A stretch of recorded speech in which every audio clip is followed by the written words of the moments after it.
Manike nikono muganda osinza Katonda atalemererwa aina gyatujja ate aina gyatutwala. Haleluya. Aina gyatujja ate aina gyatutwala. Mazima wetwali omwaka oguwedde ogw'2019 leero si wetuli. Era oli bwajja n'akubuuza ogamba awo twagaawo dda. Oyogera ku bikadde Katonda gwe tulina ye Katonda akola ekipya.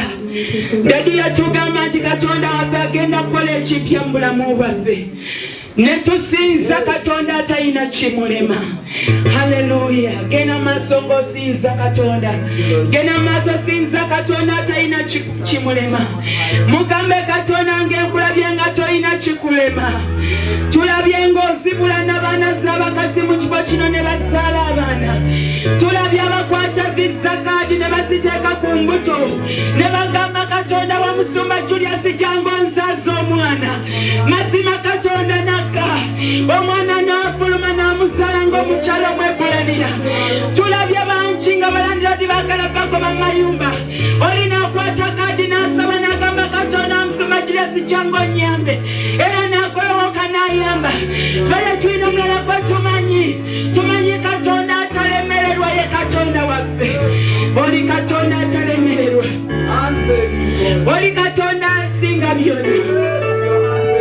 Oli Katonda w'amawanga. Olwaleero nazza kusinza Katonda w'amawanga. Mazima ye landlord alina ekyapa ky'amawanga gonna. Ow'Oluganda tulina landlord alina ekyapa ky'amawanga gonna. Tulina landlord alina ekyapa ky'ensi zonna. Alina ekyapa ky'Abazungu, alina ekyapa ky'Abawarabu, alina ekyapa ky'Ebugwanjuba n'Ebuvanjuba. He is the landlord of the whole world, oh Lord Jesus. We're here to worship you today. We are here to glorify you beyond everything, oh Lord Jesus. You are the unfailing God. We are here to partner with you, the unfailing God. Oli Katonda w'amawanga. Oli Katonda w'amawanga. Oli Katonda w'ensozi, yes, oli Katonda w'ebiwonvu. Katukuleko ofuge. Oli Katonda w'amawanga. Oli Katonda w'ensozi, yes, oli Katonda w'ebiwonvu. Katukuleko ofuge. Katonda w'amawanga. Oli Katonda w'amawanga. W'ensozi, yes, oli Katonda w'ebiwonvu. Kubengalo kwe. Kubengalo nawe. Katonda w'amawanga. I call him Yahweh. Uyise Katonda talemererwa. Tata Katonda talemererwa. Oyo Katonda talemererwa. Avuga amawanga getutyago.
nakajja ku ssimu ye naye kaali bwe kati si kabi kaali bwe kati ajja kyonna okajjukira kubanga nakajja ku ssimu yo ekyo ne ndaba n'abalala nga bakateeka ku masimu gaabwe. Ekkubo lino kati simanyi kuba ati bulungi naye mwalimu abantu bangi naye eno waaliyo sitaani kankuwa engeri y'akasota tikyasamba onoosonyiwa muloti gudu ati waaliyo akasota nga kalina akalimi kaako ne bano abaana abaali bagenda eno nga tebasobola kulaba kati eno waggulu eno waaliwo omusajja ng'ali mu ntebe oba kyeyabagigwa batya kati very poor finance kati wano waaliwo eseza kati kamuyite Katonda naye nedda ajja kweyagala nnyo kati eno waaliyo Katonda naye wano waaliyo abantu nalaba basatu mu kameseji ako kati bano bonna baali bantu bwe bajja wano nga wano walungi nnyo walabikanga walungi ennyo nga bateekeddwa okugenda wa indakutusensa omuntu alaba wano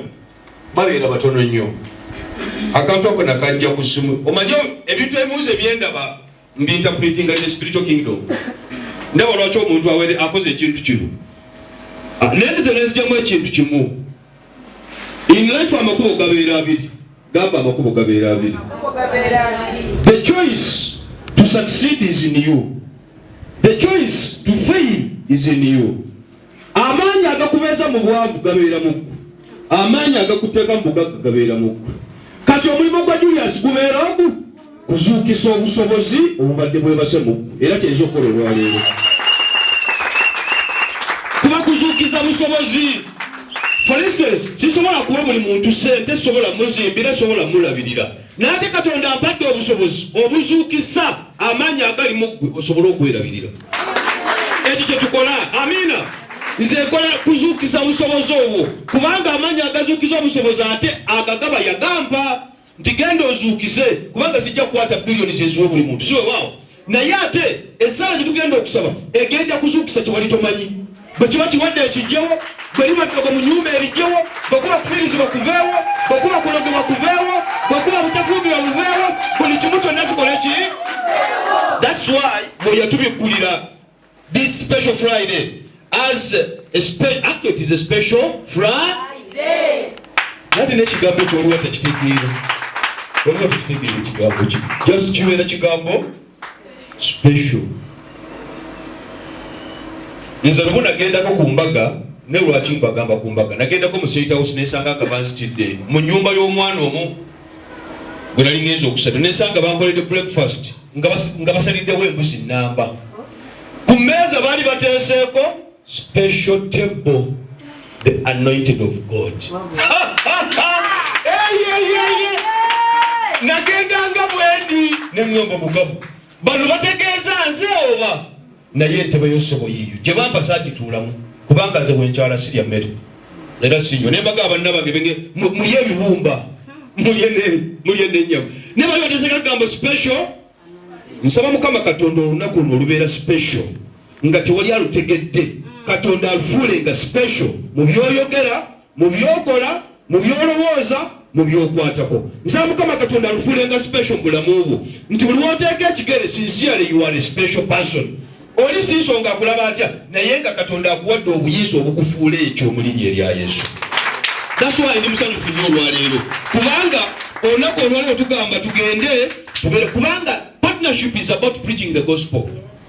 Waliwo tojja kusobola olusi genda ku luguudo obuulira enjiri olusi butesobola kujja katuti obuulira enjiri naye ate kyokola olwaleero nebyo kyokola in the ministry biyamba omusumba okubuulira ki enjiri. Actually this is another form of preaching the gospel. Nibyo tutaba tumaziyo ekizimbe kyaffe kivi gye tunaateekako buli omayiza obutabeerako but the support you give through the unfailing God and partnership ate eyamba okukola ki okubuulira enjiri. So actually Katonda asaba kikubalire nga bw'atakikubalirangako mu linnya erya Yesu. Nsaba kukyusiza obulamu nga bw'atabukyusangako mu linnya erya Yesu. That's why olwaleero as we are saying no Mukama ensi yaffe yafuuka independent siwe waawo ate bannange waliwo atakitegedde olwaleero nga tugamba Oh Uganda, may God uphold thee. Oluyimba tulumanyolo. Nze nakoma doluyimba nga ndi mu P5. Leero kati ogenda kuliresa ngamba apuho muwogo. Bandagala katuyimba oluyimba luno Mukama Katonda omwesigwa. Leero tugenda tuyimba. Oh Uganda, may God uphold thee. Our future in thy hand. United, free, holy, until together win next time. Katondo mulungi w'ekisa.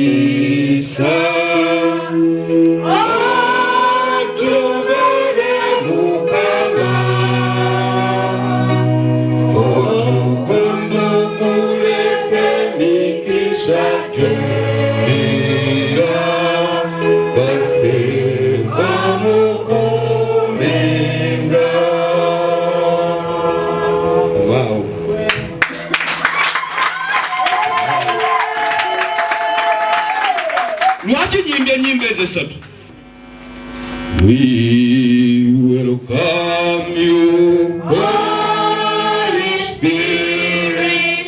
Come and take your place. Convict every sin and wickedness and free your people. Lwaki nzijjukidde bulungi nnyo. Ensi Uganda awatali Katonda teriiwo.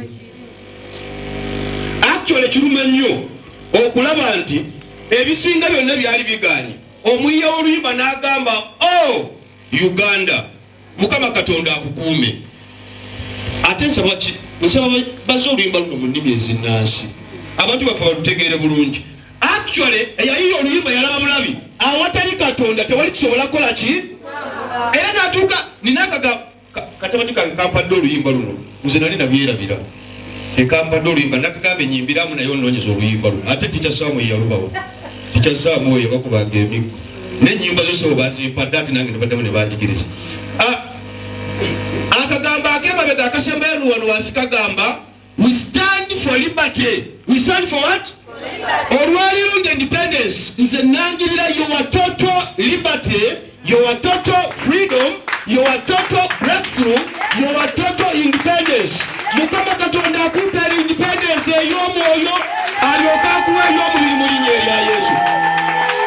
Eggwanga nga celebrating the independence of Uganda, naffe tujaguza ne Uganda naye ate tegenda kunyumira nga dictator abadde akyali mu bulamu bwo. The dictator is the Satan, the dictator is the dragon, the dictator is the beast. Waliwo dictator, waliwo badde ngo olino oyagala okunywa akacupa ka soda n'ebitando nga tebiri mu nsawo. Waliwo abakuganyi kweri? Ali abakuganyi. Dictator, njagala kuvuga mmotoka nange ntuule tambula nga ntudde naye akasajja kakyankudde. Dictator yani? Olwalaba Mukama amwanika mu linnya erya Yesu amujabbula muubwo. Oyo dictator mukujjawo olyoka ofune total freedom. Buli omugamba total freedom. Total freedom. Kati total freedom gyenjogerako olwaliro eyo neyange.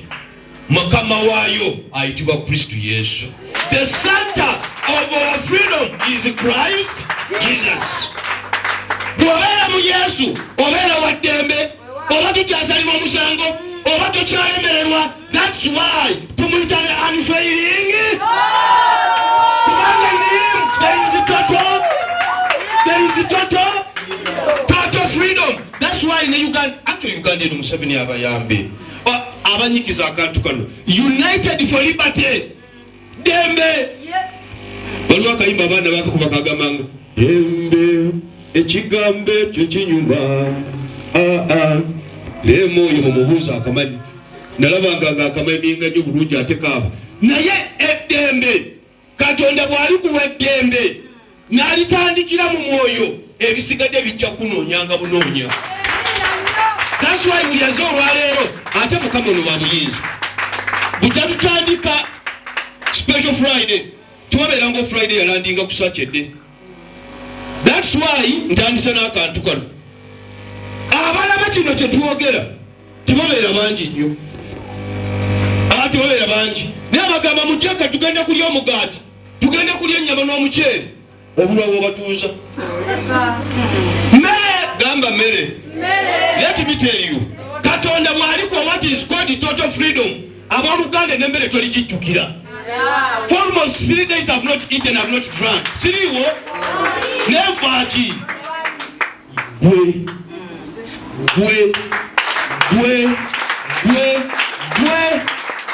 watawanya kubanga manyi what it means to have spiritual freedom. Mkimanyi kitegeeza ebisigadde bijja kunoonya si lw'amaanyi go si lw'amagezi go ne lwakuba waliwo omusajja gw'oyingiziza mu ggwe n'akufuulira ddala ow'eddembe. You need total freedom. Weetaaga eddembe. Abooluganda weetaaga eddembe. That's why as obujjaffe gamba we stand for liberty. We stand together. Tukolera wamu, tuyimirira wamu, tutambulira wamu, ate tubeera mu ddembe. Omuntu atannafuna ddembe n'akatono kamusuula oli bw'amuleetera olugambo olutaliiyo ne olwanga gye luli agamba kale laba Teacher Sam mbadde mwesiga nnyo. Bw'abanga Teacher Sam bw'atyo bw'ali takyali mukwano gwange ogwa wekka. Buli omu alina olunyiriri lwe. Bw'oba manya temwenkana buwanvu temwenkana bunene manya buli omu alina Katonda wamuyitidde. Watya nti eryo ekkuba Katonda lyamusindiseemu kisooka kimukulireeyo alyoka amuleeta afaanane ggwe. Yegwe, how sure are you that you are righteous? How sure are you? Abooluganda, this is what is disturbing Uganda. Not respecting one another. Buli omu okulaba nti no. Condemnation. Gamba condemnation. That's why your scripture part is going to base on that scripture. Kunenya. That's why some kama buli ayingira mu ndagaano abeerenga mu ndagaano eya Kristo Yesu. Endagaano ya Kristo Yesu tebaamu kunenya. Eya Kristo Yesu ebeera yakuyimirira endagaano eyo n'onaazibwa mu musaayi gwe. Omusaayi nga gumaze okunaaza ne gutandika okukukubira buli ekibadde kikukuba. That's why wanza Mukama buli ekibadde dictator mu bulamu bwo olwaleero otandika okukidictatingira. Kyangu nnyo kubanga olina ekintu ky'obadde oyagala naye mwatunga omulaba akutulako agamba kino tojja kikwatako. Why? Kubanga obadde tonnafuna that independence. And you first have the independence of the mind, independence of the spirit, ng'omwoyo gwa ddembe. Bagubeera gwa ddembe ebisigadde bigenda kugoberera oba oyagala oba toyagala. That's why Yesu yagamba nze ne bwe ngenda n'omuntu ogu as long as agenda mu kkubo ettuufu. Kati eno olabyayo bangi abasigadde baliwo ekibalizo kiraba kati lindo ogenda kulaba bagenda okubeera mu bbaala. Nze nalaba omusajja nga ati olwaleero this morning ng'ateeka crate nnya agenda wuwe mu magi kanoyo bagenda kunywa. Ne Bayibuli egamba buli anywa eccupa y'omwenge aba ateekayo ki musota. The Bible says so. Buli mubiro gw'omira musota buli kati agenda kumira musota. Ekyalyoka anoonya Julius nipulira kintambulawa ate mwattu bakivudde wano ne kidda mu kugulu oba ate kirine mu kibumba taata asaba ondagule. Naye mwattu owalagi yamwenywera yekka ne Mukama yeeba eyo yonna babikola.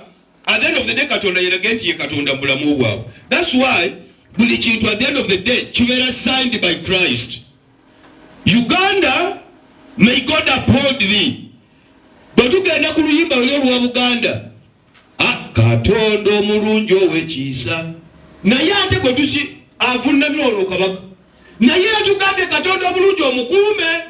Ekitegeeza waliyo kabaka w'abakabaka eriyo Katonda w'abakatonda eriyo omusajja atalemererwa. Buli kyolaba n'amaaso ag'ettaka gano kiggwawo ne waliwo ataggwawo ye Katonda atakola ki. Era bw'obeera mu nnyumba yo n'olaba effumu n'ogamba lino ly'effumu amaanyi gange gonna gali mu ffumu lino. gali mu lubugo luno abooluganda oba weerimbi ekyo kigenda kuzikirira bwe ndirinya mu nnyumba y'ekyo ndireka nkyokeza naye atamba amaanyi agakyokya yoyo atakola ki buli bino ebintu ebimu ebiriko amaaso ag'ettaka gano biggwawo. That's why oluyimba olwo nalwo nduyimbye vansi esembayo nti Katonda omulungi ow'ekisa otubeere ate otukuumire baffe ate newe ne tugamba mwoyo wa Katonda jangu ofugire ddala. So ebintu bino oba tolina omwoyo wa Katonda tosobola bikola, tosobola kutambula nabyo. That's why the dictator nsaba nnyo Mukama Katonda olunaku olwaleero okimanyi bwe twali mu matwale twali batudictatingiranga budictatings buli kimu nga batusalirawo nga tetulina twali mu buwambe abali mu njiri ey'olwokusatu twayogera about captivity buwambe twali mu buwambe ati little today no nti n'olwali tugenda kuddamu kwogera ekigambo kyekimu twali mu buwambe bw'obeera mu buwambe teweesalirawo nze bwe nali mu kkomera saayesalirangawo kyenaganda kyali kimu mmere na byakunywa bwe mba nfiirayo okole ki naye bisigadde nti fuluma tuula wansi nga tusitama you are joking nga wansi mu ttaka n'abamu nga ne bagamba musumba yimirira eŋŋamba alhamdulillah weebala omponyeza ogenda okulaba ku makya wootuula mu ttaka n'empala yeetukula nga mazima naye nga bwe bakutuuziza naye yakutte akaana ka myaka 3 oli yasse mukazi we oli yabbi obukadde 8 ne gwe bakusanzeewa si buli akibadde kikudictatingira nti olina omusango si buli abadde akulaga nti olina ensonga no ekimutawaanya mukisa gwo tegala ogende gy'ogenda gwe gumutawaanya omukisa gye gukoma okuzitoowerera gye gukoma okubeera omunene n'ebikulumba gye bikoma okulumba nabo byagala binene byagala binene. That's why twateeka olunaku luno Mukama Katonda atuyambe tubuulire enjiri because this is one of the ways gye tugenda okubeera in partnership with God. Amina. Nti tukole ebya Mukama ne Mukama abeere nga akola ebyaffe. Ojja kwewuunya nnyo obudde obusinga Katonda ayinza okuwa omuntu not because mulungi nnyo but because yategeera ennono za Katonda. Ennono za Katonda kasi otegeera ennono za Mukama Katonda oyo abooluganda ye amakubo ge gamala ategeegoka. That's why ngenda kubuulira wano how to get this freedom ofuna otya eddembe lino tuleme kulyogerako bwogezi naye tulinywereremu ate tulitambuliremu no matter what nti ng'osobola okuyimirira. Amina. Abaluganda obudde obusinga abantu baagala nnyo ebintu ebikulaakulanye n'ebintu ebikulaakulanye kakubuulire tebiva mu ggulu ne bikola ki abantu bennyini nga gwe nange fe ababikola. That's why osanga omuntu mu kkanisa nga munyiivu n'agamba gwe gundi va mu ntebe yange n'entebe etuulwamu bagagga ate kankubulire ekyama Mukama yabalanzijukiriza nkubulireko ekyama I was in the dream this I had kakikubbireko in the spiritual kingdom abagagga bakwatagana beewa amagezi bwajjeewo n'asanga kyokola nga kigenda kule obanga kigenda kwonooneka kyangu nnyo okugamba kino kikyuseemu takuwa sente akuwaki nagamba ne kino waali kikyusizaamu kati akantu kano okalaba waali kateese wali kubanga kano bwekava wano kakwata wali nakuwaki I saw this bawabulangana. This is the word I wanted. Babeera bawabulangana naye you know what happened bwe naza ku side endala bugambo kulogangana gundi akwana gundi yabye gundi mulimba banange side eyagagalo tosobola kugyegomba. Nsaba Mukama Katonda mummwe wabeewo asaba ennaku 3 Mukama amutwala amulage kyeŋŋamba. Let me tell you waliwo life gyenjagala Katonda awa abaana bensabira life eri ey'okusanga Saamu nga olugoye luliko ekituli n'amugamba n'omanyi gundi ono atunga bulungi sikunduka wa James olaba oli lwayambadde oluliko ekituli kale bambi yali agamba mugagga naye nze ndaba mwavu olaba aliko n'ekituli oba atwalira munne kati ogenda kwesanga yali yambye munne ate amugeyabugeya. So nsaba Mukama Katonda that spirit that brings the togetherness Liberty United. Omwoyo gwo ogutambulira awamu mu bulungi Mukama Katonda abeeka abaana baatwalayo abandagira ekyo. That's why nze kugamba obuno obusinga buli wawuliriza omuntu nga tolina kimukyusa manya yalina ekigenda okukyusa.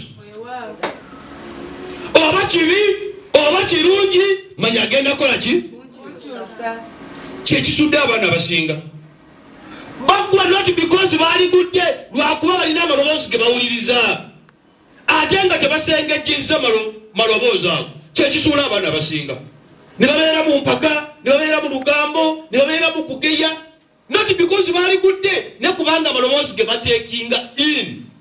Abooluganda weewalanga nnyo amaloboozi agakujja ku kituufu bw'oba wategedde ekituufu kitegeere ate okole ekyo kigamba ojja kulaba Mukama Katonda ng'akuyambire. Amiina.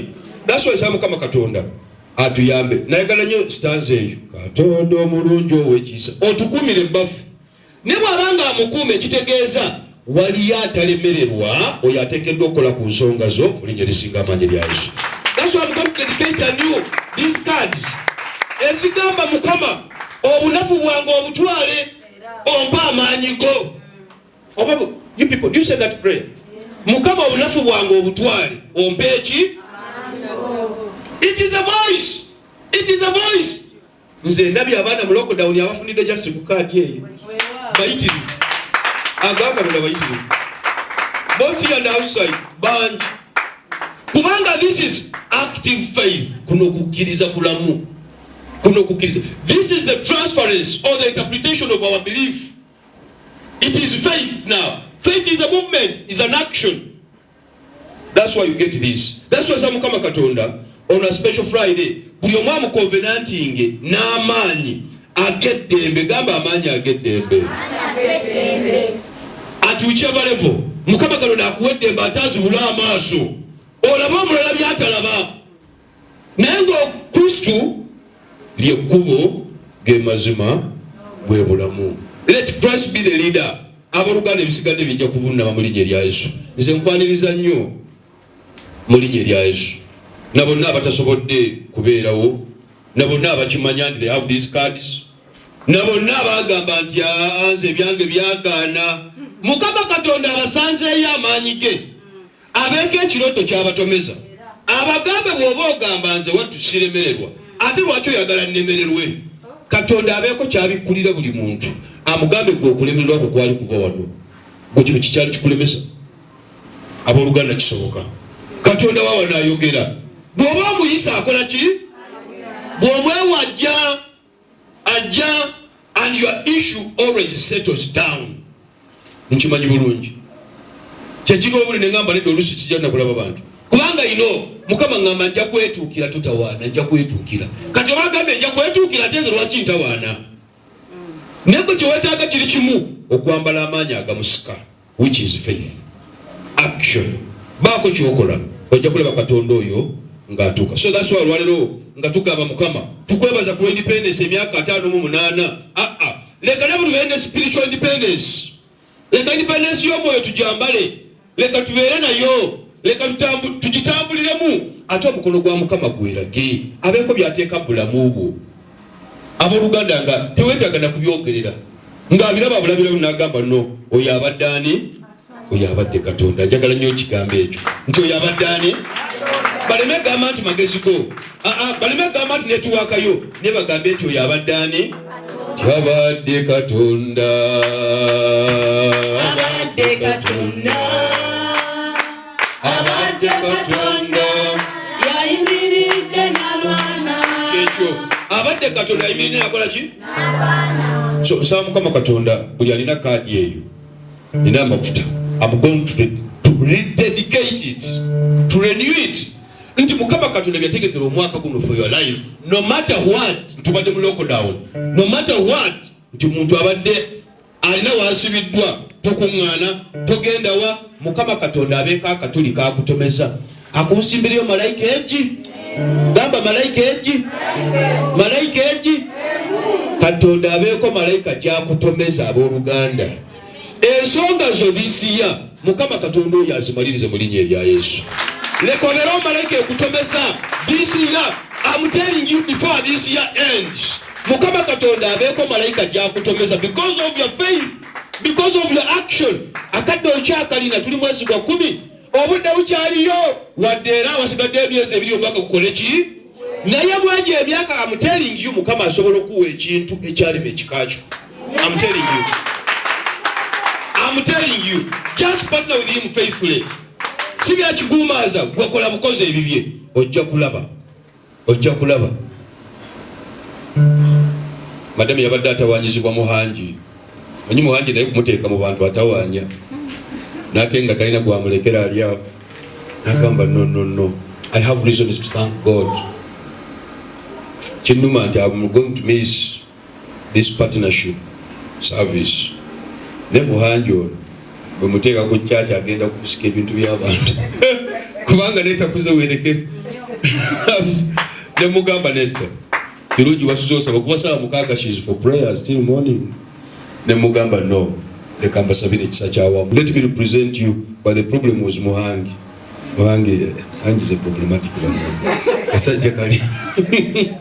Then the Mugamba no. Kasabio Navirunji, Amina. Kasabio Navirunji. Kandisa Mwenzufunye, and you have made your commitments before God. Is it let me tell you, Nibabera Mwanawa, Sizanya Nasara. Boba to Jisabisi Jukua. And you must do what others do. Naido kubanga nange kyekola ki ate kyenawulira ate motu kyekituwa obuwanguzi. I don't take my God for granted kubanga nkimanyi bulungi buli gwenyimusa omukono akola, buli gwenyimusa omukono ayogera. Kati omusajja oyo nze siba nabudde bwakumuzanyirako because I know is a covenant keeping God. Akuuma endagaano era akuuma ekisuubizo kye, ekigambo kyakirabirira paka nga kirabye omukisa. Amina. So nsaba Mukama Katonda nakulesa olwaleero. Just be ready with your card. I'm going to get that card and rededicate it to the power that makes you overcome. Mukama Katonda asindike malayika ez'enjawulo, asindike malayika ezitwalimererwa, ezituula ku mannya, ezituula ku bika, ezituula ku mirimu gyo, ezituula mu mayumba go. Mukama Katonda akunyambaliza amaanyi agakuteeka mu buwanguzi bwo mu linnya erisinga amaanyi erya Yesu. Nsaba otuleko tugenda kwesa olunyiriri luno. Alina Bayibuli ojja kulusomerako luli mu Yokaana 3:17. Nsomerako olunyiriri olwo briefly. Alina Bayibuli. Kubanga Katonda teyatuma mwana we ye mu nsi okusalira ensi omusango. Teyatuma mwana we ye mu nsi okumusalira ki? Okugisalira omusango. Naye ensi erokokere ku ye. Amukkiriza tegumusinga. Amukkiriza tegumusinga. Naye atamukkiriza gumaze okumusinga kubanga takkiriza linnya lya mwana eyazaalibwa omu yekka owa Katonda. Katonda tatuwa mwana we ensi agisalira omusango. No. Awa mwana we mu nsi ensi ebeere ya ddembe. Amina. Ebeere with freedom. This is total freedom. Eronge endele mu Barumi esura ya 8. Romans chapter 8. Katonda taliwo kusalira musango abaluganda. No matter what. Katonda taliwo kusalira musango. Ne Katonda aliwo kulokola. Bwolokolebwa ova mu butamanya, ova mu buwambe n'obeera wa ddembe. Amina. Ova mu buwambe, ova mu butamanya n'obeera waki? Tosobola kubuulira njiri. Tosobola kubeera wano nti waliwo lwa Sande, n'obeera waliwo lwa kusatu, n'obeera waliwo lwa kutaano, n'obeera ogenda kubeera lwa Sande. Abooluganda Katonda nga takuwadde ddembe tekisoboka. Let me tell you, eriyo omwana yakedde n'agamba nti tekeddwa ogenda wa? Naye ekyamukutte teyakitegedde. Let me tell you, obuwanguzi kuba kuwaguza. Obwakabaka bagalula bamutwala kuwaguza n'amaanyi. Tebiri byakusangaawo nti nze nalokoka. Sirika kubuulire lwaki nze nalokoka. Naye nga toyogera nsonga lwaki walokoka. Oba ofuluma mu nnyumba ne wabawo amaanyi agakutuulako. Ne wabawo amaanyi agakuganda okugamba nedda. Waakiri tofuna omuganyi ng'aleese enkota y'ettooke n'enkoko. Era oyo n'akudaivatinga n'ogamba ate be mbadde ngenda okusaba ku church ate babindeetedde. Oba okyagendayo. Let me tell you, this is what happens. Omwana aba afuluma ennyumba oli n'amuwa omugaati n'ekikopo ky'amata. Namugamba kati kikutwala ku church nawe sooka otuule nkubuulire olugambo lwa neighbor. Nagamba wange kasale nakuza partnership nezikyalizo nyingi za special Friday. Abaluganda abantu bagenda maaso, abantu bakulaakulana. Waliwo kyowangula olwaleero, waliwo kyogenda okuwangula ku Sunday, waliwo byogenda okujja omulinnya erya Yesu. Amina. Buli lunaku lulina ebyalwo, gamba buli lunaku lulina ebyalwo.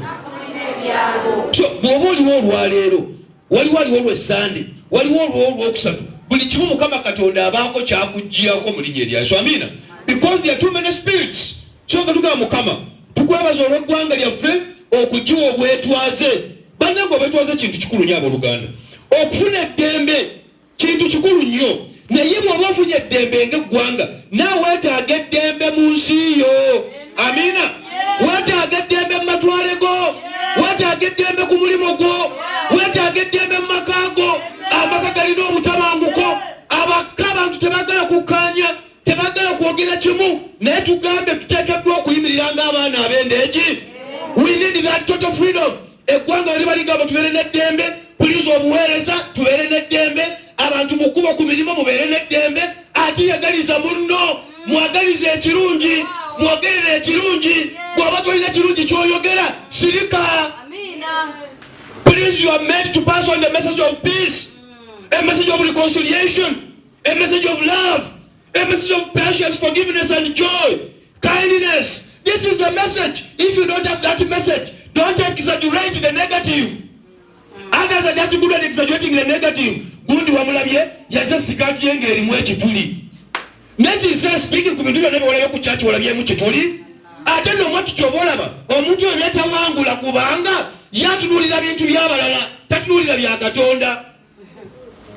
Kyekitawanya. But when you come and you concentrate on what has brought you, kusaba salayo, kwewonga, kukkiriza Katonda, abooluganda ebisigadde Katonda yagenda okubikumaliriza. Amina. When you partner with that power, ofuna revelation, ofuna that power, ofuna amaanyi ag'okubikkulirwa. That's why I need that power of meditation. Buli omuntu walakalira ofuna that power of meditation. N'ogamba naye Yesu ono, Bayibuli etugambye buli abeera mu ye abeera wa ddembe. Kiki kyategeeza? In other words, emisango gyonna oba weejeerezeddwa era abali mu Yesu mwenna muweze okwejeerezebwa. Tokyafugibwa byakika, tokyafugibwa mayembe, tokyafugibwa lubaale. Mu Kristo oli wa ddembe. Gamba ndi wa ddembe. Waliwo atakyogera kubanga era tannakitegeera. Gamba omanyi obuwanguzi tugenda kulaba how you are freed. Obuwanguzi is freedom is about confession. It's about what? Confession. What you confess is what you get. Gamba, what I confess is what I receive. Victory, success is by confession. Confession. When you confess negatively, you receive negatives. When you confess positively, you receive positives. Amina. So the power of confession in your life determines where you belong. When you confess, byayanga era bikola ki? When you confess a negative, you get a negative. Abooluganda. Bw'oyatula ekibi ofuna kibi. Nze sirabangayo ejjinja lye bafumba ne lifuuka nnyama. Wali yalabyeko? Nti mbadde nteesa obugi mu sefuliya. Nsanzeemu mwattu enkoko. Wali agulabyeko? Maybe ashiri ono. Wali abirabyeko? Kyokonfesinga kyofuna. That's why buli wokkiriza Kristo n'okonfesinga Yesu kyali nti muwanguzi yakuwangulira, abooluganda ebyo bigenda okuteeka mu buwanguzi. Amina. Abalala nga banoonya ensi byenoonya, gw'onoonya ebyeggulu. Abooluganda, your life can never remain the same. Kankubuulire. Abalala nga bakyanoonya ebyensi, kati abalala bali mu kulwana bawange taguze ennyama, tebankoze enviiri, tongulidde eyo omwenge. Abalala nga bakyali mu kulwana n'ebyo. Laba gwe wooli otudde owulira njiri. Weebuuzeeko oli kyasigadde asigaddeyo okukola ki? At the end of the day kyagenda okwogera okimanyi? Ne bannange Katonda ono, nze Katonda ono yansobera. Nze buli kyemusaba kyange takikola mu budde. Naye gundi, do you give him time? Do you give him time? Is a priority? is on the list. Also kanga nononya priority areas. Priority what? Areas. 1 up to 10. Yesu agwawa. Before any complaint, agwawa. Then wamanya wagwa tandika okwogera. Bw'oba tonnaba kwogera anything, oteekeddwa okumanya omusajja oyo namba mmeka. That's why ali kyetaaga na kwogera ebikolwa bye biraga. Bikolwa bye bikola ki? Bye biraga. That's why Isa Mukama on such a special Friday and on such a day of independence, Mukama akumpeera a double portion of his blessing. A double portion of his blessing. Akumpeera omukisa gwa double. Sincerely speaking, kitwala Katonda okutegeera ebintu bino. Because at the end of the day, this is our faith. Our faith is action. Our faith is movement. Our faith is doing what is of God. Tetujja at one time expecting eggulu lino lijja liggwe wansi, for instance litusasulira ekizimbe kye tugula. Abooluganda yenjiri ewange temugisuubirayo. Temugisuubirayo. Abasumala bajja kulimba nedda. Kino Katonda yakikoze. Nabadde awo omusajja n'aleeta obukadde 15,000 naye nga amazima amatuufu yali yabutereka. Nze okukkiriza okw'ekiguumaazi okwo ewange tekubaayo. Nze manyi bulungi 10 ky'oleeta, 2 gy'oleeta gye gitusobozesa okubaako be tusasula ne tugenda ku level ekola ki? Eddako. Ate jjukira buli kyokola naawe Katonda akulekerayo omukululo ogugwo kuwangulira. Kubamu akafaananyi ofunye akakadde k'essente kamusiwe waawo kakadde kamu oggyeko emitwalo 10. Mitwalo emeka? 9 kiba kyani? Lwaki oyagala ogambe Katonda ono ye lwaki muwadde 10 ekyenda ekyange? Ekyenda ekyange lwaki kyo? Nekikono naali katutte kati gine 10 gyempa Mukama nedda. Leka nsigaze ekyenda. Nogenda kulaba akakale nako bw'okatwala byonna bifiira wamu. Ekizibu kiriwa mwagendeddemu ekitali kikye. Akusaagadde koogera. This is a simple principle. This is a simple principle. Actually, waliwo principle gy'oteekeddwa okusaba Katonda n'omugamba Mukama ansaba ongaggawaze nange ejja gaggawaza abalala. Yiga okukisaba olwaleero. Kitandika olwaleero. Mugambe Mukama ngaggawaza nange nja kukola ki? Bw'oba tokitegedde tokisaba. Kubanga ojja kuba ova wano nga oli wakusindikira obukadde obwo nga kikemo. Olwo nabo yakabukusindikira oveewo omusajja nga ayambadde bulungi suuti alyoka akubulira mukazi we nga bwe yasuze enjala. Akugambe empaayo emitwalo 2 gwalabika obulungi gwaŋŋamba emitwalo 2 naye gwe bava kuwa obukadde obwo kati olyoka okome ku obwo kubanga ekigambo kiwayogera wakyerabira. That's why basoma Yokaana 10:26 agamba Mwoyo wa Katonda ajja bajjukizanga n'ebyo ebyaliwo. Wataaga Omwoyo akujjukizenga ebyayita, wataaga Omwoyo akujjukiza n'ebigenda okubeerawo kubanga abooluganda obyetaaga. In the spirit you don't forget. Mwoyo bw'abaako ekiroto kyampadde ekiro era olugjawo n'akindaga bulungi. Julius olaba kiri kye nawadde nkugamba ekiro omuntu wuuli wuuyo amukulaga bulungi oyo abeera Mwoyo wakujjukiza. There are angels in church zo zibeera okukujjukiza ekyaliwo. Twalina jjajja ewaffe yeka omuwe ekyokulya after 5 minutes ng'agamba nange nga temumpa kyakulya mwagala nfe naye ng'ava kulya ng'anywere n'ebikopo by'amata 5. Kati oyo mulala yali akaddiye ennyo. That's dementation. Kati oyo nawe bwali bulwadde. Oyo jjajja ye yali tajjukira nti alidde. Naye bw'obeera mu Yesu kyasookera ddala kiri kimu kukuggyako buwambe. Gamba kunzijjako buwambe. Naye omanyi nti omuntu obeerawo naye nga waliwo byali byakuwamba. Omuntu nga wawambibwa mu butamanya. Abamu bawambibwa mu bika. N'agamba kino n'akikola ntya? Nze Omukatoliki ajjudde bw'ati. Nze Omukristaayo ajjudde bw'ati, Omusiraamu. Nze kino nyinza okukikola ntya? Obwo bayita obuwambe. Christianity is not about religions. Christianity is about faith in Christ Jesus. si madini tuisente kukkiriza. After this why I love Christ.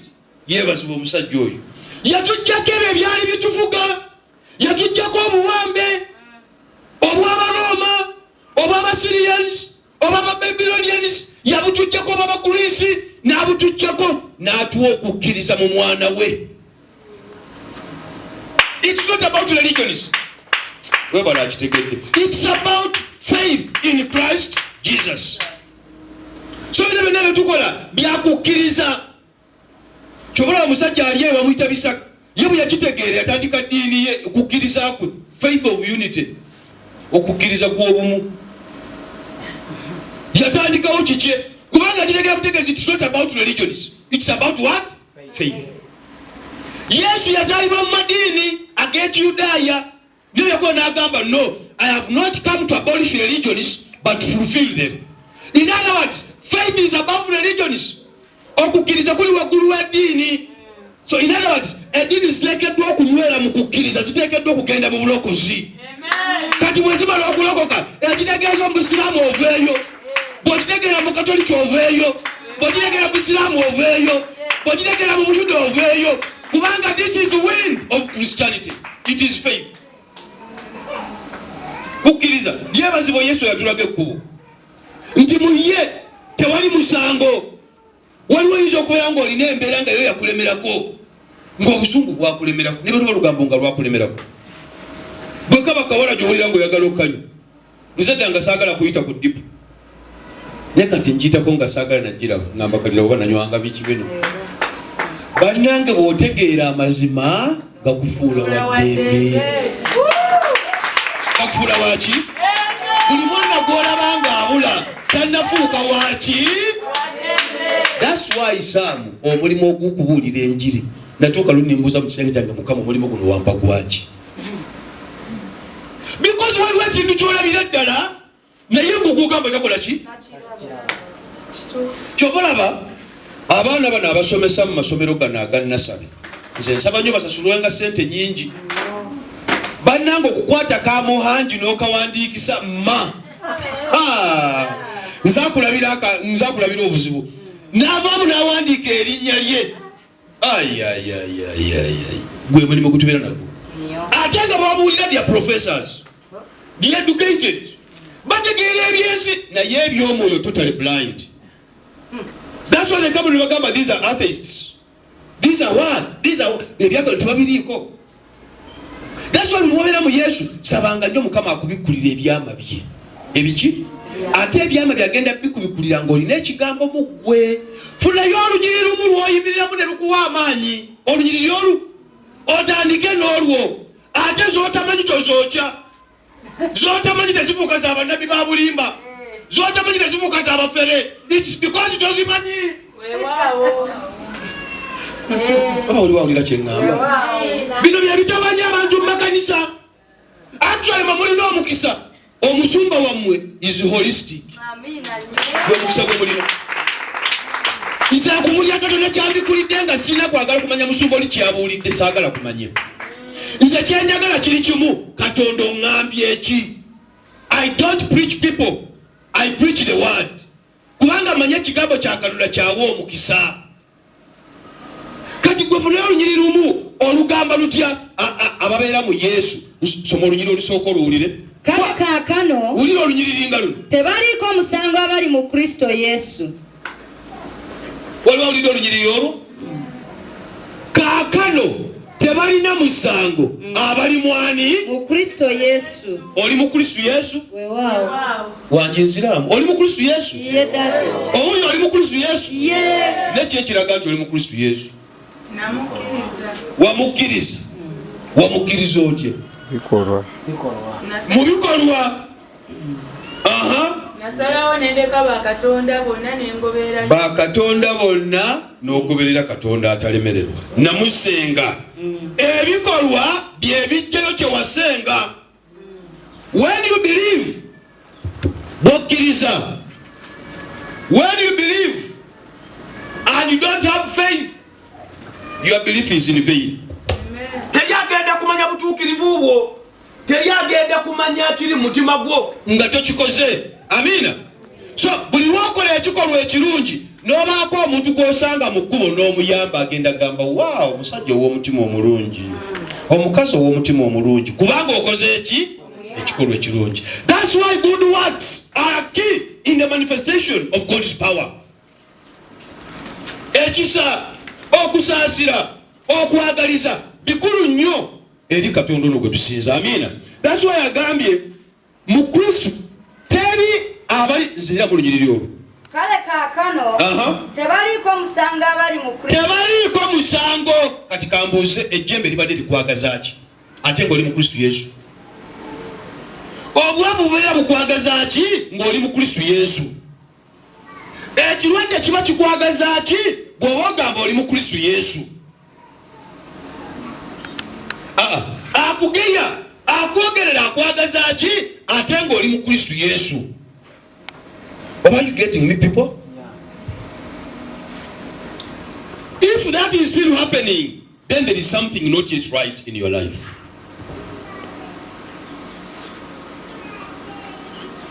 If that is happening, then there is something not yet right. Katonda akyalina kyakamula. Katonda akyalina kyakola ki? Kyakamula.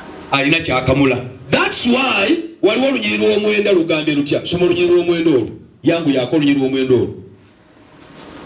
Naye mmwe temuli mu mubiri wabula mu mwoyo, obanga omwoyo gwa Katonda atuula mu mmwe.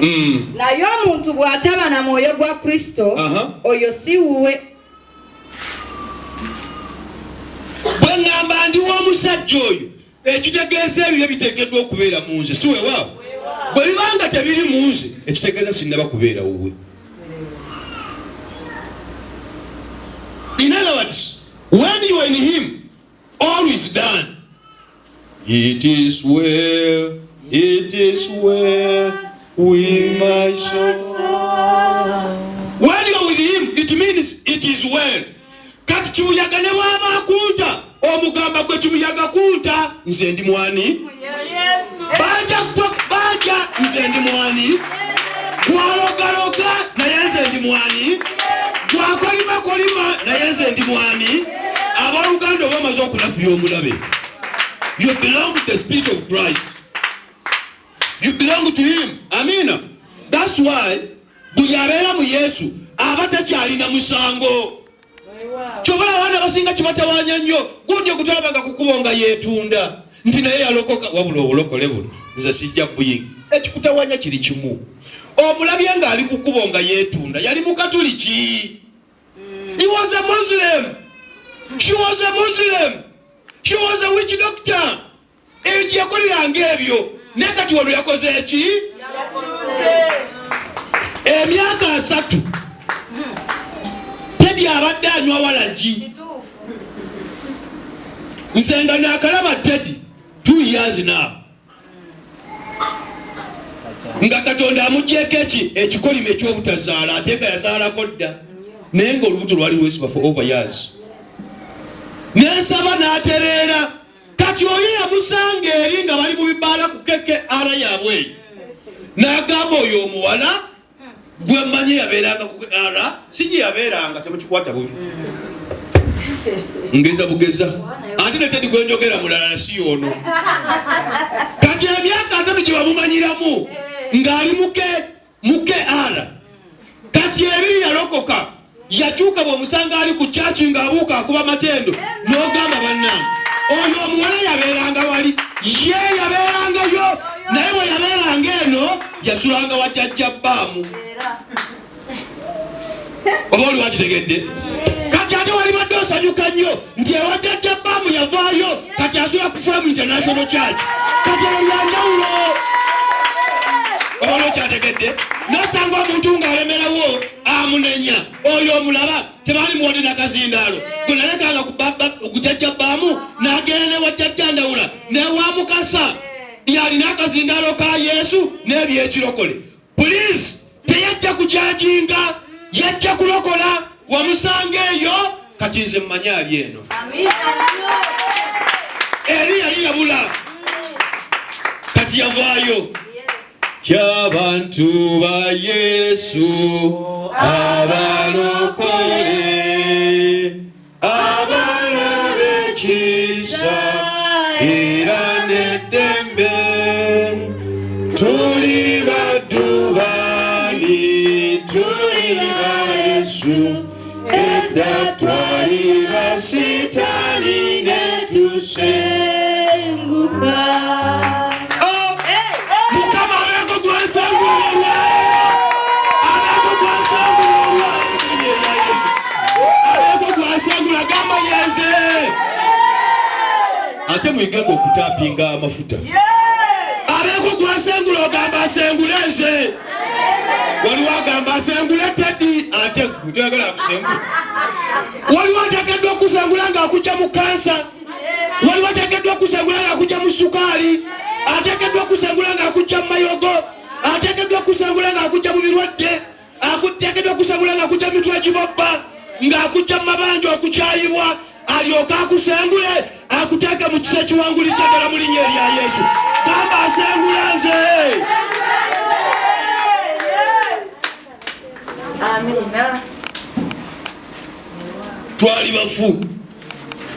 bafu kyova olaba bw'oba walokoka towuliranga muntu akubuulira ebyayita. I love the word of God. Forget the past. See, I'm creating something new. Katonda aliwo okutondera kipya. Ozuuza ekimala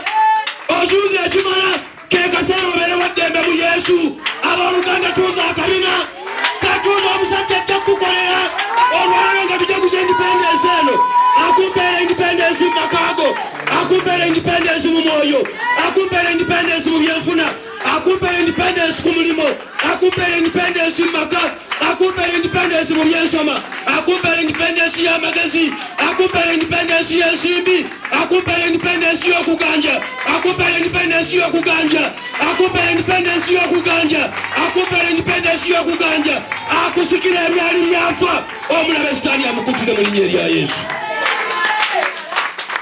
Kambuuze buli omu asayininga ku cheeke ya Bank of Uganda? Ani asayiningayo? Mutebire. Katonda kyangu nnyo okuleetawo n'olwaleero nga yagala abeeyo abantu 1000 b'ogenda okuyamba.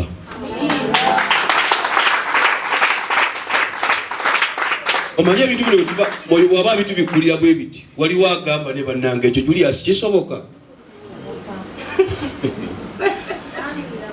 naye bannange kisoboka musumba kyotegeeza ekyo kisobokera ddala buuza Saamu bajja kutulugunya naye olunaku Katonda lwali kuviirayo bali kunoonya ate nga tebakulaba n'ate nga waliwo. Let me tell you, there is always a hidden potential in you. What I get you said is Ukusamaniago. What I get said is Ukusati. Zekakulia, we are two devil. But what I come in a Kolachi? Mukama take up on a Misumari. Zekakulia, we are Chivade Chikutulugunya. Chigenda Kusangango to the Fame International Cathedral. Ngosazi Sana. Ngosa in every 8 years. Obali mwaziniyo kakubulire gobomoya galatula saza nawo otsazewo gamba nja kusazawo bajja kusanga wetulire kigagga sazawo naawe totula ntula ya kyavu nawe nze ebintu nali manya tusaaga nagamba Mukama lumumpa akatebe ntule nga nsazizaawo nate bwentu tula bwoli tula Jerusalemu eyo genda kutula ng'okoze eki munasaba essaala eyo nali mmanyi ensaaga naye mwatu otula n'osazaawo ne bakuleetera enkoko nnamba ng'erina n'akabina wali bagamba ne musumba eyewange ebirijja isi byakyama Yesu byakola yakoledde abandi ajja kubikukolera n'emikono ebiri apambatira si byakyama Yesu byakola. Katonda agenda kwanika buli omu ng'alaba esiga ekutalanye nga balaba agenda kukusi kitulanga ensi ekola ki benyini bebagenda okwogera olagamba ezo olaba nagendanga ku kyaki musumba olaba kandi ziri zeyasooka okutuwa mwe nagulira emmotoka eyasooka bwebujulizi izo olaba kandi eyasooka mwe nagulira ettaka bwebujulizi olaba kandi eyasooka mwe nafulira omulimu gwa gavumenti.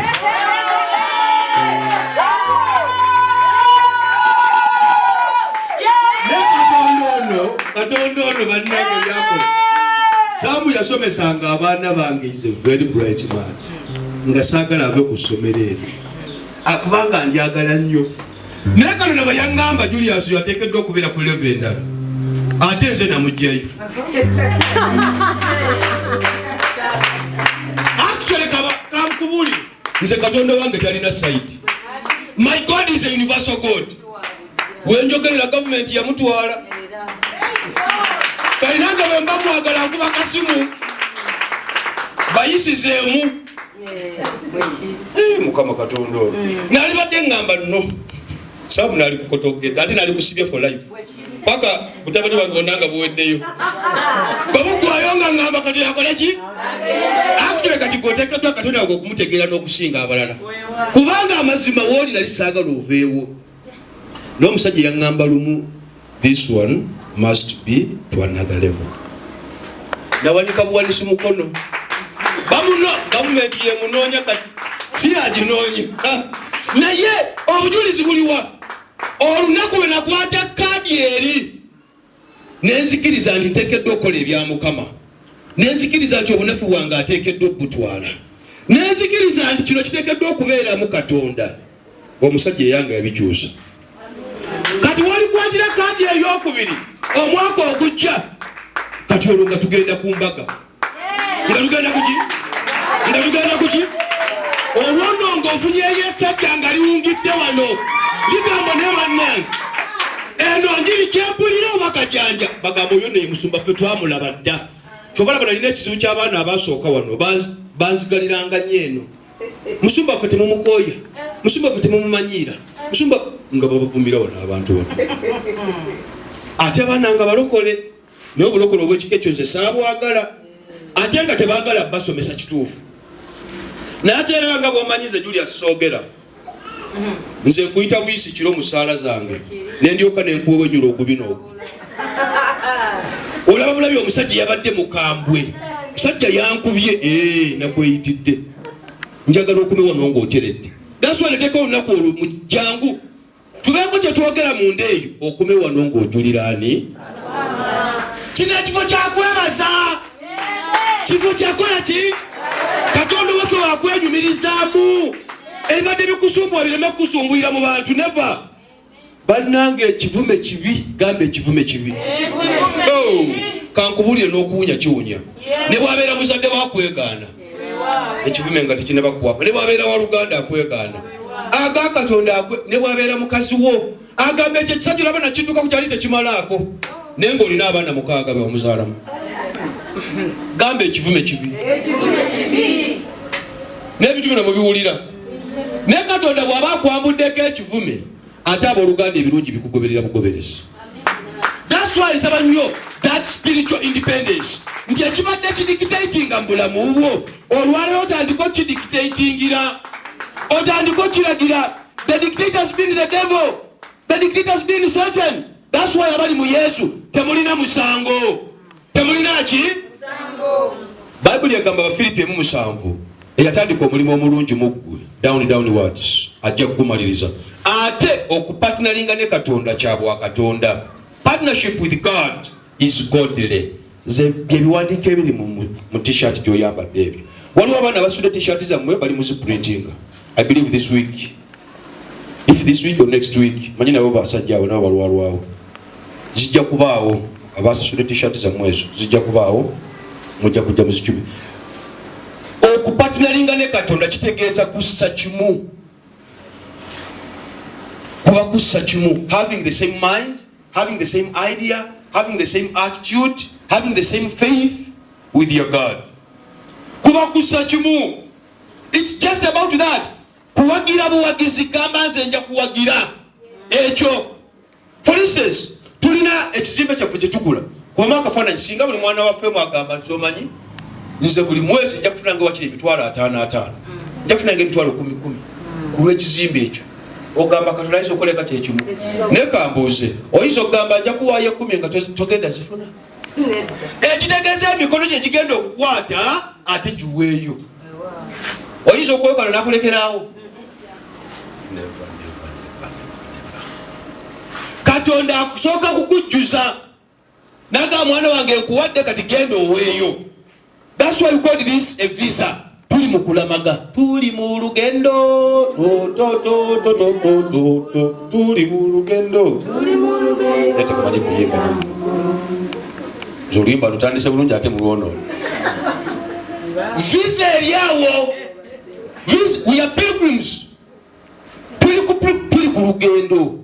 Abaluganda kati ku lugendo entambula ye matalinga. Waliwo abagenda mu lugendo nga batambula bulungi, nga batambula butambuzi. Waliwo abeera mu lugendo nga ateeseemu emisinde. Waliwo abeera mu lugendo nga yeekulula bwekuluzi.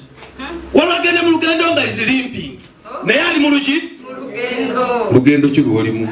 Gwe Katonda. Ne buli abeera mu Kristo is not in condemnation. No. Actually, my Bible says, therefore, there is no condemnation for those who are in Christ Jesus, because through Christ Jesus, the law of the Spirit of life has set me free. Eteka ery'omwoyo lifudde waddembe ewa Yesu oli waddembe. That's why Jesus is the center of Christian freedom. Christ is the center of Christian freedom. Actually, Christ is the center of the new order. Christ is the center of your new name. Christ is the center of the new Jerusalem city. Christ is the center of your job, of your family, of whichever you're doing. Christ is the center. Actually, whichever you're doing is Christocentric. Christo, yalimu makati is the pivot, is the medium, is the mediator, is the savior. Buli kimu twetololera ku ye. Kati engeri gye tumwetololerako depends on the power you have on the word. On the word. Mu Yesu twetaaga total freedom. Uganda nga bagamba kati bali mu kulya bicepere. Uganda, the land of freedom. Ulira akatundu aka obaani amanyi oluyimba luno kirabika Aisha oyo mwabatera okulimba kusomere. Ekitundu ekyokubiri ku bigambo bino kigamba O Uganda, the land of freedom. Ulira. But is it really a land of freedom? Yes. Is it a land of freedom? Kati gwe nange. Now if there is no freedom, what is the cause? Changu nnyo okulowooza there is no freedom naye nga gwe weemalako emirembe. Changu nnyo okukirowooza. Tetulina ddembe, tetulina democracy. And what is democracy? Naye nga gwe mwennyini gwajjawo ki democracy. Bw'oba teweewadde ddembe mu ggwe teryagenda ddikuwa. Bw'oba teweewadde ddembe teryagenda kukola ki? Abalala baliwo okutawaanya. Abooluganda, that's why I wrote a book which is called The Commanded to Destroy You. Sitaani aliwo okukugjawo. Ebbanja liriwo okukutta. Obwavu buliwo okukutta. Bannange nkoba za mbogo. Tebakulimbanga. Weewa ddembe okuva olwaleero owuliranga weewadde ki? Naye ng'okola kituufu. Teweewa ddembe ng'otuula. Weewa ddembe ng'okola ekigambo kya Katonda kye kigamba. That's the freedom I'm talking about in Christ. Ng'osoma ekigambo, nga weewulirira ekigambo, ng'ogenda ku ekyo kye kigamba. Ojja kuwulira abooluganda ng'oli wa ddembe nnyo. Oli ne bw'alyogera ebigambo ebiwenkanawa, poliisi bijja kuba bagamba tebikulya, bijja kuba tebikulya. Because you know the truth. You need to read the word of God. Gamba okusoma ekigambo kya Katonda. Buli lw'osoma ekigambo kya Katonda kikufuula mwana wa Katonda. Ate ekyokubiri, ekigambo kya Katonda kyesige. When you read the word of God, trust it. Kyesige, gamba nja kyesiganga. Trusting the word. Bw'okisoma weesige kye kigamba. Obwesige kitegeeza ki? Trust. Leka nakyo nsooke nkimalayo bulungi. Trust means understanding and means knowledge. Bubaito obwesi. Buli olira omuntu ng'akugamba abasajja mabatera okulaba abawala. Oli obaddeko n'omwana n'akugamba gundi sikwesiga. Wali okibuliddeko? N'ate tedimu abakyogera. Sikwesiga. Si mwaba byogera. Oba obamanyi kyoyogera. Oba n'omukazi n'agamba omusajja nesikola ki? Sikwesiga aba ategeeza sinaba kutegeera ate sikumanyi. That's why kati bano abayaye bo kibangwira nnyo bw'omutuuka kagamba mwana oli biki? Sino olulimi olwo mwana oli biki? In other words, kiki ky'olina? Olinayo magulu ana? Olinayo kikkali neeyo? Akakadde onookampa mwana oli biki? In other words, njagala kumanya. Nawe omugamba ndibyanga ga mwana weta. Ze nnimi zempulira. Ebyo tebikola ki? You have lost the what? Kati bwe ngamba I trust God. Ekitegeeza mutegeera ate mumanyi nti bw'asuubiza atuukiriza. Kati bannange nno Mukama nsaba abanzitoyereza. That's why I got deeper to teach. Bw'omala okumwesiga n'omumanya n'omutegeera akuwa amagezi. Akuwa amagezi ge tuyita wisdom, which is called faith. Bw'omala okumwesiga n'ofuna okumanyako n'okutegeera kwe yakwambaza magezi. Kati amagezi g'otandika okukolera mu ebibye. Kubanga ebweru bagenda kulaba byakola. Bagambira omusajja byakola byakadingo. Ne byakola bannange birungi. It's because olina omwoyo w'okumanya n'okutegeera. Therefore olina amagezi. So your faith will move according to the trust you have in your God. Mukama yongera okukibabikulira ekyo. Naye weesige Katonda. Absolute trust. Ne babanga olina ekikuluma. Gamba nze mmanyi Katonda owange kino tekimulemerera. Ajja kukijjawo. Mulemereko. Kubanga abooluganda oba bamuleetera abalwadde bonna n'abawonya. Ekyo kye kinaamulema. Olina kinaamulema kweri? Very possible. Ekirala bw'osoma ekigambo kya Katonda, meditate upon the word. Kyobalaba you have those tags. Mulina tag ezo. Meditate upon the word. Olina kakaadi kano. Kasome. Baako ekigambo ky'ofunamu. Emabega ebigambo bingi, nyingi. Baako ekigambo ky'ojjamu otandika okukyebuulirira. Tosobola kufuna revelation nga tofunye experience. Nga tolina Katonda wakuyisizza. Let me tell you, waliwo abantu abakyazunga n'obagamba nange tubeere mu service eno, special partnership, bannange beeramu. Akadde kagenda kutuuka obutawera myaka 5 ate nga kisaati yagenda okusomesa nga byensomesa olwaleero. Ng'abaza bamubuuza kati dadi tunaamulabako olwaleero. Ayinza okuba kati ng'ali Canada. Kati bannange tulimulabako ddi wakiri kanteekeyo akakadde nga kamu mumumpitire. Tekakyakola mawulire.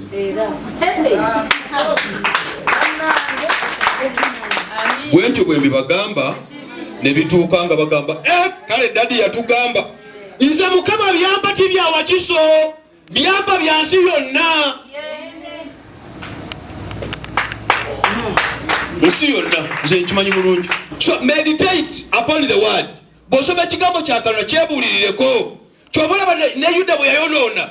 Yuda bwe yali amu Yesu olukwe. Bw'osoma Ebikola by'Obutume sura ya 2. Bagamba tugenda musikiza Matthias. Naye omuntu gwe tugenda omusikiza tuteekeddwa okubanga tumwesize nti twalinayo okuva mu lubereberye. Bateekwa okubanga naye bamumanyi. Kubanga ono yali amu Yesu olukwe. Yagula ettaka Samuel bakaita mu Luhibru Akalden, the field of blood. Yagula ettaka eryo ery'omusaayi. Naye kati gwe twagala asikire Yuda twetaaga okubanga tumukakasizza abadde patina waffe tutambudde naye ebya partnership abimanyi abifunyemu ebirungi sinakindi alina byalabye naye omuntu oyo okukkiriza in partnership koli waggulu bamusikiza omuntu abadde mu lunyiriri tebamala gajja muntu wabero bamubukubako Petro yali mu batume Matthias naye yalimu ne bagamba ono yabasikirani Yuda abooluganda va ku bino eby'ennaku zino omusajja ayinza okuva eri n'agamba embwa yange ensikiri naye ng'alina abaana 18 naye n'embwa ye yagyegulira n'agijjanjaba n'alabanga embwa yeesigika n'agamba embwa ensikiri tiyamala bagenda mukale n'agula embwa n'agamba eno yeba ensikiri yali nayo. When you meditate upon the word you get a revelation ofuna okubikkulirwa kati that revelation brings action. Okubikkulirwa kuleeta okukola era buli muntu gwosanga ng'alina okulemererwa mu eri ye manya okubikkulirwa nga kukyali kutono naye omugamba ekintu kino nga nekitegeera manya okubikkulirwa kukyali kutono. The revelation is still low. It is revelation that brings action.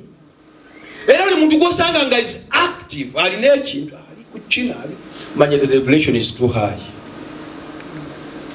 Oyo muntu omwekwatangako bwekwasi n'ogamba nono nange guno omwoyo gwenjagala. Then bw'omala okumeditating it comes to this again ekirala getting your freedom. You do what the word of God says. Ojja kusoma Yakobo essula ya 2:26. Omubiri tegusobola kubeera mulamu nga tegulina mwoyo tekisoboka. And don't limit the word of God. Ekigambo kyagala nokiteekako kkomo nti kubanga oli omusumba takyogerako katono lwaki yakikola.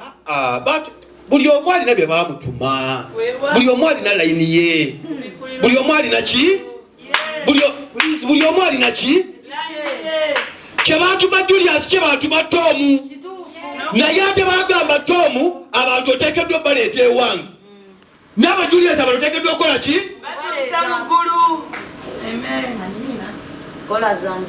Enkola zaki? Naye ekkubo liri eri. That's why ngambye the center of a Christian faith is Christ. Christocentric. Njogera ku Yesu. Sogera ku lubale, sogera ku misamba, sogera ku tata, sogera ku mama. Njogera ku ani? Yesu. Kati na kino kikwata.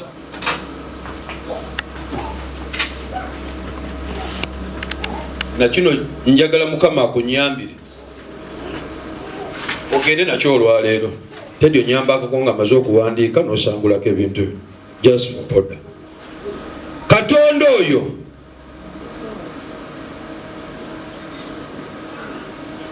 buli ayagala amutuukeko bw'aba tayise mu mwana ono ng'omwerabira. There is no middle ground. There is no shortcut. Amina. This is Christian faith. This is Christian faith.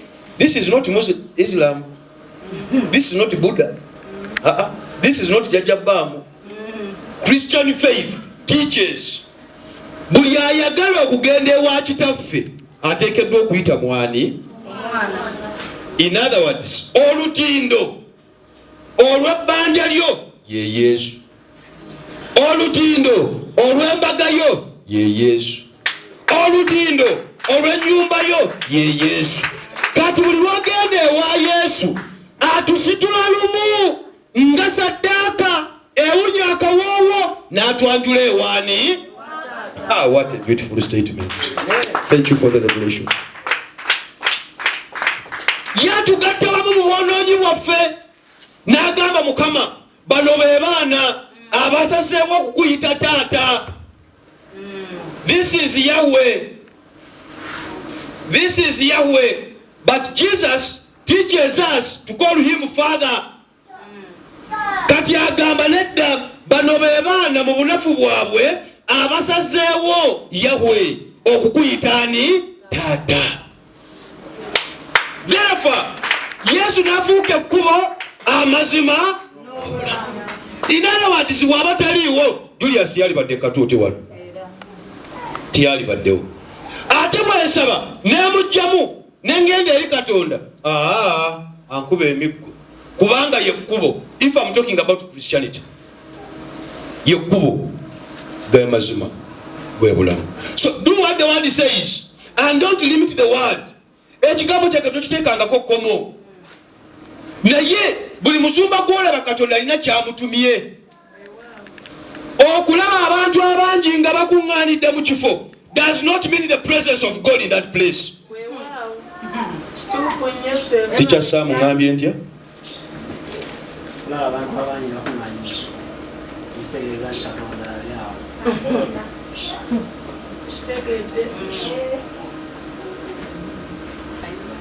Bannange waliwo ekibuyaga ekiriwo.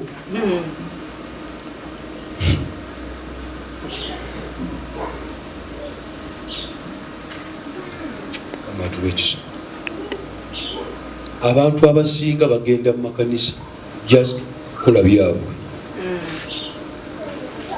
Aida bakwata akaviiri ku TV, bakwata akagundi ku radio, oba obujulizi ba neighbor bamulabe, akomerere ba neighbor abeeragireko nga bamugulidde emigaati 10, nenga amazima tagenze kunoonya Katonda.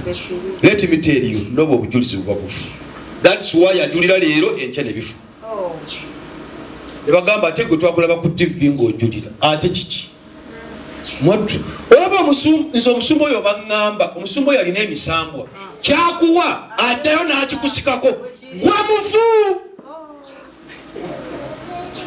Katonda bw'oba okimanyi olina omukono ogwa kkono naye agulina, bw'oba okimanyi olina ogwa ddyo naye agulina, bw'akuweesa kkono gwe noyagala otwalise ddyo naye agulina. Ye mwennyini akikuwa yakyetwali. Agambo yabali tannatuuka. Abasumba muleke bateekako ebigambo, mulekerawo Katonda mwennyini ye yeekolera ku nsonga ze. That's why gwe bw'ojja nsaba Katonda n'ambuuza ebibuuzo, Julius, are you sure omwana oyo ali wathe muwe atwale taata amushuwa? Nekivaamu omwana nga nju abadde agamba Katonda ono wa Julius nze siri muleka yagamba nolaba omusajja oyo olaba akacupa kabeera nako akateeka kubanga kalimu emisota kubanga bwe yakanfuidde nawulidde ebitambula naye nga aga Katonda ekituufu kiri kimu, bamusalamu eddagala muki eddagala nga lirikola ki? Because this is just spirit filled. Just spirit filled. There is nothing more than that. Ate buli wagagenda awali ekizikiza kiteekeddwa okusaanuuka, kiteekeddwa okukola kyokuvaawo. Is a contact point. Is a contact point. Kati ekimutawaanya kubanga bamusalamu ebidaga omanya kisinga era kyekintawanya ne politics ya wano yakuvuma. Ye mu kifo ky'okugamba nedde nange baali bansalamu ebintu bingi, agamba omusumba yaliko ki ekizibu. Awo oyungaabula omusanga atandise n'okuwagira abanywi ba walagi ne bannange mumanyi nze kati ebyokukkiriza mbivuddeko, mujje tugende twenywere. Abasumba bonna balimba, kati gwe atali mulimba nkwegayiridde maama ne taata, genda otandike ekkanisa oyigirize obutuufu. Nze yessa gyobola kugamba nze bandi kusabira omwaka gumu nga tokyuse, genda. Nze seeremezaako muntu, nze sirina bantu be neekumako, nze neekumako Katonda gwe mmanyi, kyandagira kyenkola. That's why bwe mba ngolodde omukono Katonda awonye nkimanyi bulungi. Between your healing and my word is faith. Okukkiriza kwe kugenda okusikiraga n'amaanyi abagenda okuwonya. Tosobola kuyimira mu maaso gange Mukama n'akuleka kiri kimu. Okujjako abaana abasinga Katonda bw'abawa abawanyo, abawanyo ne babula.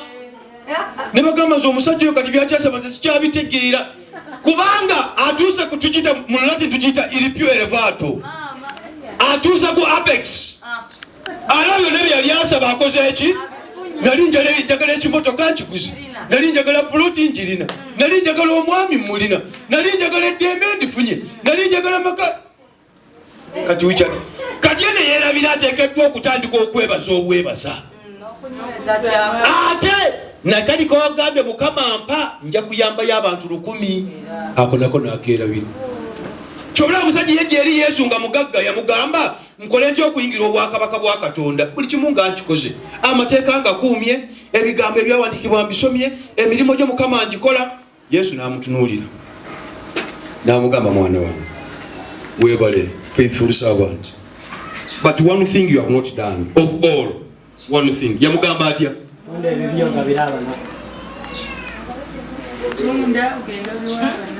Omanye ekyaddako musajja ono kirabika mufere musajja ono muyaaye bannanga basajja b'ennaku zino bayaaye. Olaba Yesu wamma kyovola bana Abafalisaayo bagamba alina omusamba gwe Beerizabuulu.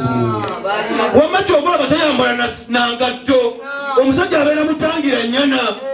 Nze kankubuulira abantu batwogerera nze omusajja omukazi yali awo eyagamba omusajja oyo bwe ndimulaba nga avuze mu motoka nze kwolwo oluliddako ndibeera ku kyaki naye nga omusajja gwayogerako ovuza amamotoka gatamanyi muwezi kubanga laba akasajja kazze wano nga sitaani abadde agezezaako kayuuya ne kalekerawo okulekyalinga ne kajja kasalewo kaweerezaani ne mugamba gundi genda oŋambira omwana oyo gwasonga mutamumanyi namulaga lumu nti within just 7 days I'm bringing a car here. I have over 4 cars. Zenagula ku universities ezekyongerega sizivuga nulitamanyi waki nojjanga buzinga ntambu nga nkolye ekintu ekiyitibwa ekyensi nga ndaba temuli makulu manano. Let me tell you saaliraba bayitalenga bokya ssente naye nga kyenjagala okwogera kiri kimu ovugangako munno bw'aba afuna omugambo efuta likuwoomedde naawe genda ogigule. Banamwe baagaliza birungi ate manyi Katonda abigaba Katonda abibawa nkimanyi bulungi. Just beera bubeezi mwesigwa kyekyokka beera bubeezi mwesigwa ebyensi bannange ebyokola bingi. I wouldn't seek kisaakye yange weriyo abaana balese ku ddwaliro nga baagala obujjanjabi. Olwaleero nsaba independence ey'omwoyo gwange ey'obulamu bwange ey'ennyumba yange ey'amaka gange ey'amagezi gange ey'ebyange byonna. Mukama nkusaba independence. Nsabira eggwanga lyange Uganda, nsabira eggwanga lyange Uganda, nsabira abakulembeze bategeere bulungi erinnya lyo. Nsabira obuweereza bwange Mukama oyongere obbugabirira oyongere obbugaziya. Nsaba independence mu byonna bwe yagamba Yoswa mu ssuula esooka olunyiri lwa 3 nti Yoswa genda buli w'onoolinnyanga ojja kutwalangawo. Gamba nangayi Mukama leka buli wenaalinnyanga ntwalengawo. Gamba Katonda atalemererwa olwaleero ontegeezezza kimu tewajja kunsalira musango newajja kundokola ate abali mu ggwe tebabeera na musango babeera baddembe. Gamba omwoyo w'eddembe gwenkowoola olwaleero. Nkowoola eddembe mu nsimbi, eddembe mu byenfuna, eddembe mu byenfuna, eddembe mu maka, eddembe mu zadde, eddembe mu byange. Gamba eddembe mu byenfuna. Gamba omuzibu gw'obwavu ogwo olwaleero luno gukome mu linnya erya Yesu. Gamba Katonda talemererwa buli ekibadde kidikitayitinga eri obulamu bwange olwaleero mu linnya erya Yesu. Nyimusa emikono eri ensozi tinyimusa emikono gyange. Tuula wansi tuula wanika buwanisa emikono gyo.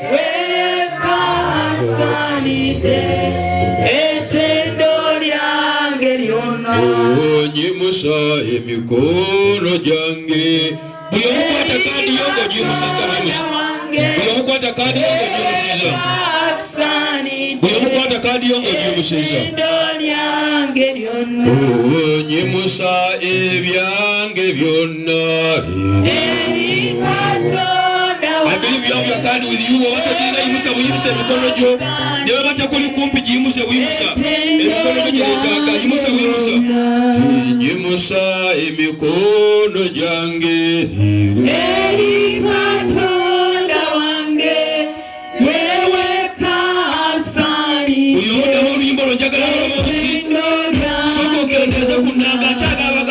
amaloboozi gokka nkyayagala amaloboozi gokka abooluganda nze 3 days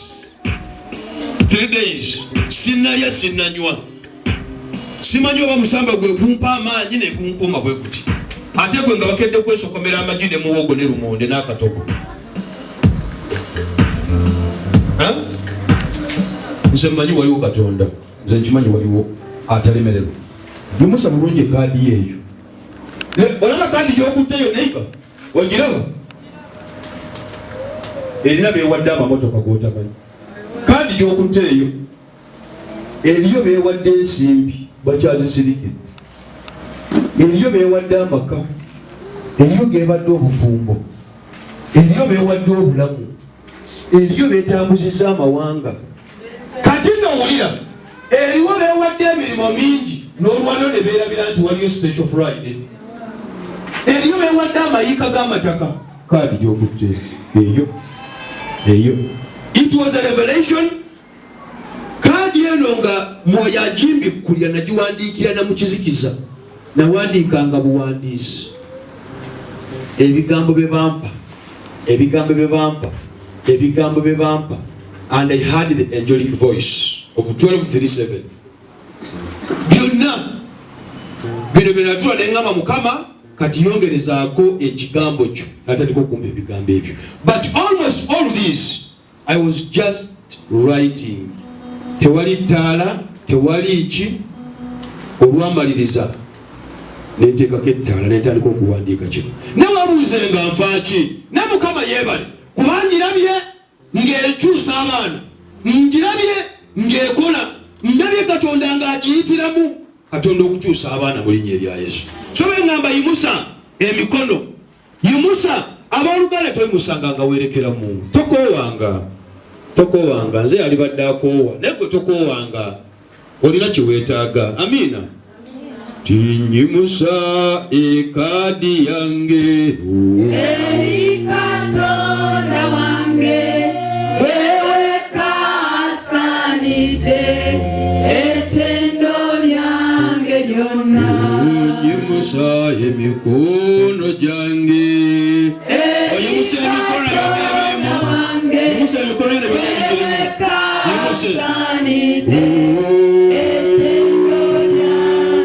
Mukama nyimusa emikono gyange eri Katonda wange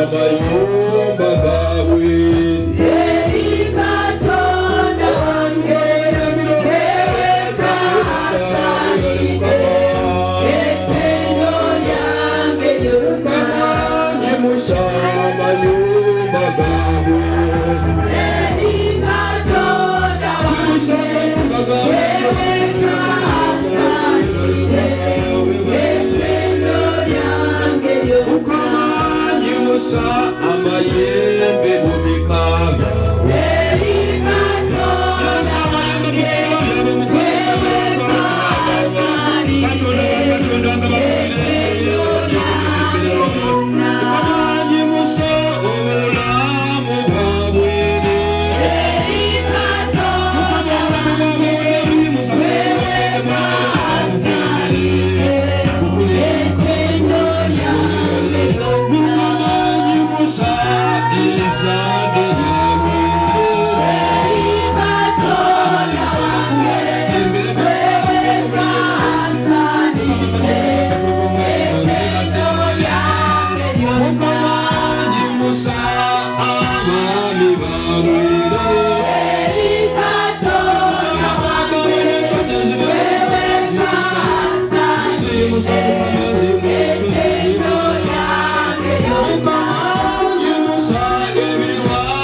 you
N'emikono gyo giwanike bulungi. Ogamba ayi Mukama, ayi Mukama, olwaleero mpeereddwa omwoyo w'eddembe, omwoyo w'eddembe.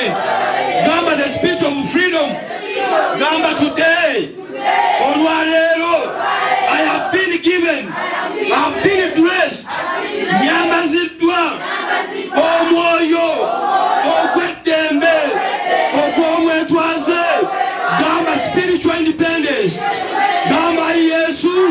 nsaba otuule mu nze onjagazenga ekigambo kyo ate okozesenga okukola ebyetaagisa okukolebwa mu nnyumba yo. Gamba omwoyo gw'obwavu ngugobera ddala, ngugobera ddala, ngugobera ddala. Gamba obutakola ngugobera ddala, gamba obutakola mbugobera ddala. Okulemererwa, okunyoomebwa, okusekererwa, obutaweebwa, okulemererwa, amayembe, ebiwaale, ebiteega, ebitambo, baba byona faya mu linnya erya Yesu. Wandaze lumu ekiro nti nno giteekako amafuta. Mukama have done that. Omwesigwa wa Isirayiri nezo ezitalabisa olwaleero kkiriza okuza-anointinga wonna we ziri by your spirit, because you have also the spiritual anointing. Kkiriza okuziteekako amafuta mu nsi ey'omwoyo ate bazikozese okulaba ebinene n'ebikulu. Mukama buli mawanga agabadde gabateeka mu buwambe ago tugasabidde. Nsaba n'abali Mukama ogabakutuleko bategeere nti Katonda gwe tusinza atalemererwa, amazima ye Katonda ddala. Omwesigwa wa Isirayiri tulina gye tugenda tusaba bugabirizi bw'Omukama, tusaba omukono gw'Omukama, tusaba obwesigwa bw'Omukama, tusaba amaanyi g'Omukama, tusaba obukuumi bw'Omukama. Taata otulwanirire, taata otuyimirirengako bulijjo. That's why ondaze malayika nga zitudde naye nga zisaba, n'oŋŋamba abaana bano basabe nga batudde. Taata kye bakoze, kkiriza akabonero ke bakoze. Waŋŋambye bw'ogenda okuyimirira, bw'oyimirira buli viiviri bunnama. Nzikiriza bulungi Mukama mu maaso gaabwe oteesiyo malayika ezibalwanirira, oteesiyo malayika ezibawa emirembe era ezibawangulira. Omwesigwa wa Isirayiri jangu omaliriza omulimu gwo mu baana bo mu linnya erisinga amaanyi erya Yesu. Ekisa kya Mukama waffe Yesu Kristo n'okwagala okwa Katonda n'okusa ekimoka Omwoyo Mutukuvu bibeere naffe ffenna eri abooluganda emirembe kitaggwaawo. Amiina. Mukama Katonda omwesigwa abaleese ayongere okuba nkoomera, ayongere okuba njagalira, mwebale okubeera abeesigwa. Fonna buli omu ajja kwesigako amafuta gano. Bw'oba togeesize ku Sande tobuuza lwaki tebampadde mafuta. Olwaleero it's another revelation. Naye agala amafuta ojja kulaba